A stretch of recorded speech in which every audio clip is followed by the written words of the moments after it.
अरे यो ब्याग त चोर हो कि के हो किन हाम्रो ब्याग लानु भएको यसरी ब्याग तिम्रो हो र हजुर कपडाको ब्याग होइन र यो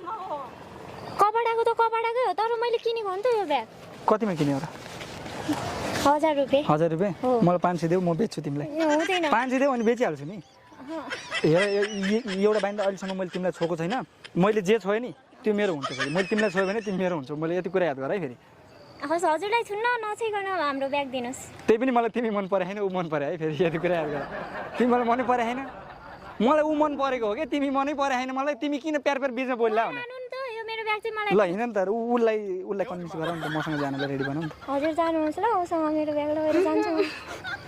नजानु नि त्यसो भए हजुर उहाँ चाहिँ तपाईँको को पर्छ हजुर उहाँ चाहिँ तपाईँको को पर्छ उहाँ मेरो साथी जस्तै हो साथी जस्तो मात्र कि साथी हो साथी जस्तै पनि हो साथी नै हो साथी नै हो होइन तिमीलाई ब्याग चाहियो होइन यो ब्याग तिम्रो हो एकचोटि भाउजू भन अनि दिन्छु भाउजू एकचोटि त्यति भनिदिँदा के हुन्छ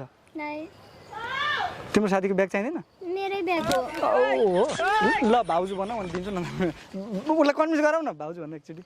भाउजू भन न भाउजू हजुर हजुर नानी भन ल दिन्न त्यसो भए भाउजू भन न यसो गर्नुहोस्